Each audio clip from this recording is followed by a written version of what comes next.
Hello learners, welcome to my YouTube channel to the point learning. आज मैं आपके साथ क्लास 12th यूपी बोर्ड का बिजनेस स्टडी में कैपिटल मार्केट चैप्टर डिस्कस कर रही हूँ।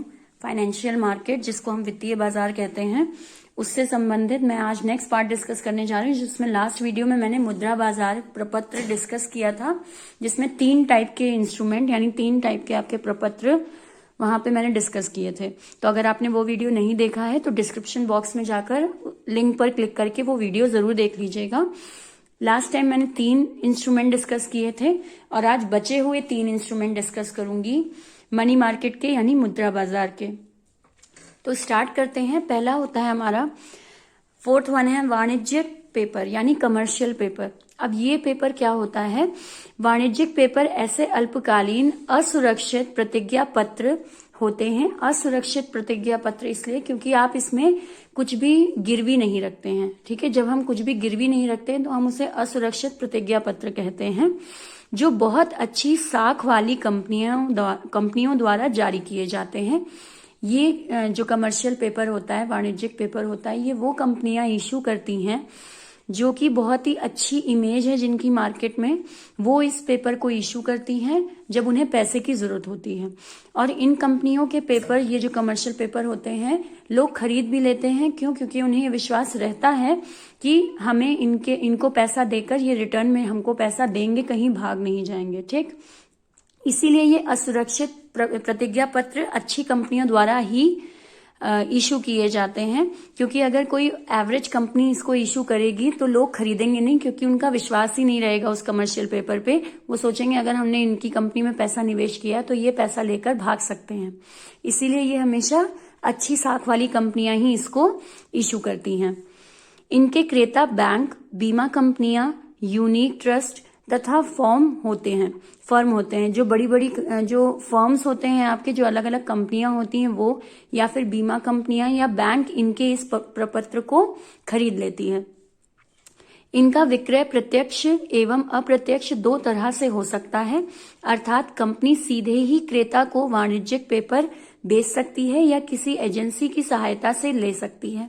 अब बैंक वगैरह इस प्रोमाइसरी नोट यानी इस कमर्शियल पेपर को कैसे खरीदते हैं? या तो वो डायरेक्टली, कंपनी जब इशू कर रही है कमर्शियल पेपर, तब वो कंपनी से ही डायरेक्टली ये पेपर खरीद ले और उनको पैसा दे दे, या फिर किसी आपकी एजेंसी, अलग अलग एजेंसीज होती हैं जो ये काम करती हैं, जो बड़ी बड़ी कंपनियों के कमर्शियल पेपर को बेचने का काम करती हैं, तो उनसे भी बैंक वगैरह ये पेपर खरीद सकते हैं और उनको पैसा दे सकते हैं उन बड़ी कंपनियों को। एक वाणिज्यिक पेपर का अंकित मूल्य कम से कम 5 लाख रुपए होता है।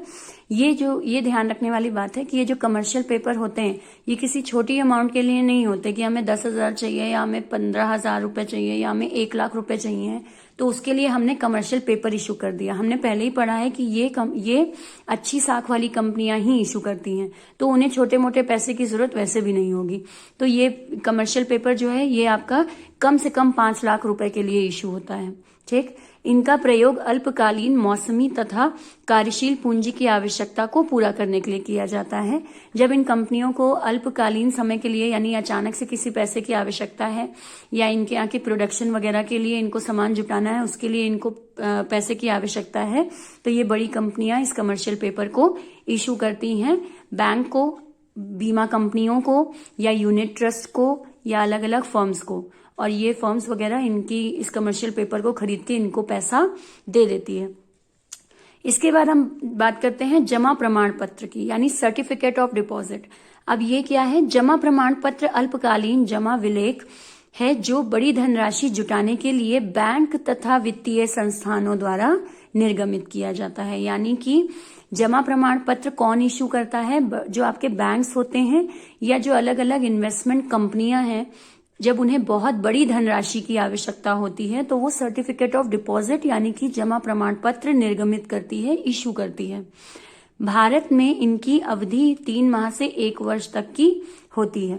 ये कितने समय के लिए किया जा सकता है? 3 महीने के लिए कम से कम, या ज्यादा से ज्यादा एक वर्ष के लिए इसको इशू किया जाता है, उससे ज्यादा नहीं।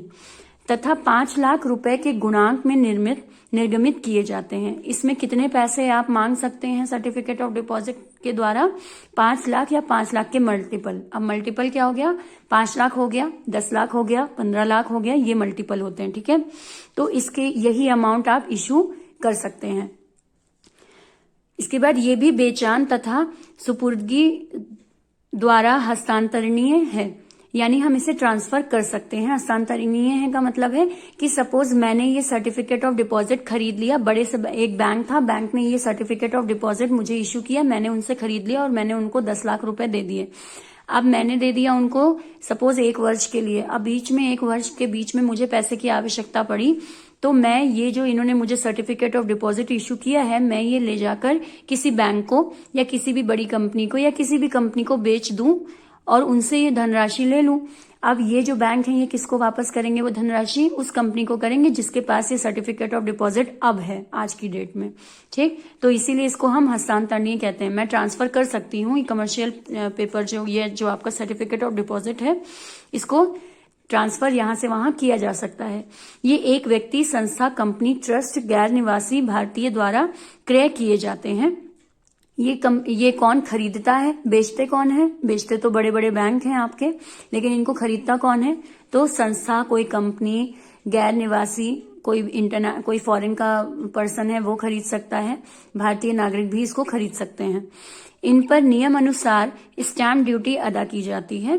स्टैम्प ड्यूटी अदा की जाती है का मतलब यह है कि अगर मैं इनके सर्टिफिकेट ऑफ डिपॉजिट खरीद रही हूँ तो उसकी एक स्टैम्प ड्यूटी होती है, एक फीस होती है, वो पहले मुझे पे करनी होगी, तब ये सर्टिफिकेट ऑफ डिपॉजिट मैं बैंक से खरीद सकती हूँ।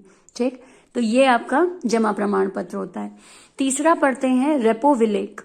रेपो विलेख या फिर रेपो इंस्ट्रूमेंट क्या होता है।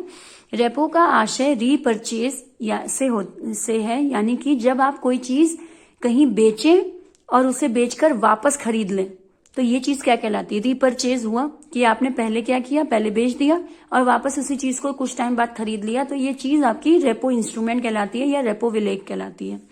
रेपो सौदे के अंतर्गत ऋण लेने वाले रेपो विलेख ऋणदाता को इस समझौते के साथ देता है कि एक निर्धारित अवधि के बाद वह उसे पूर्व निर्धारित मूल्य पर पुनः क्रय कर लेगा।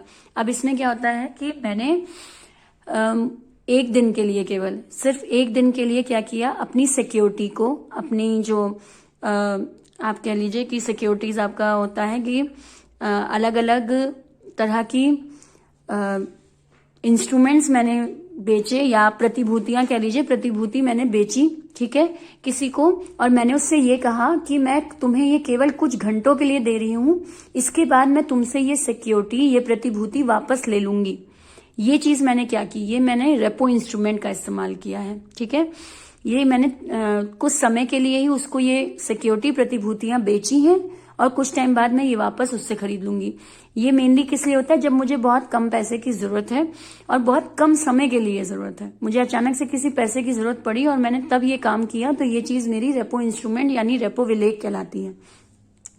और इसमें निर्धारित अवधि के बाद उसे पूर्व निर्धारित मूल्य पर पुनः क्रय कर लेंगे। मैं उससे वापस ये जो सिक्योरिटी मैंने उसको बेची है, मैं उससे वापस खरीद लूंगी। अंकित मूल्य तथा पुनः क्रय मूल्य का अंतर विलेख की राशि का ब्याज होता है। अब इसमें समझिए कि दूसरी पार्टी को क्या फायदा होगा। सपोज एक पर्सन है, उसे पैसे की जरूरत थी, उसने क्या किया, उसने अपनी सिक्योरिटी को यानी प्रतिभूति को एक दूसरे पर्सन को बेच दिया। ठीक, अब बेच तो दिया इसने, अब इसने कहा कि मैं कल सुबह आकर तुमसे ये सिक्योरिटी वापस ले लूंगा।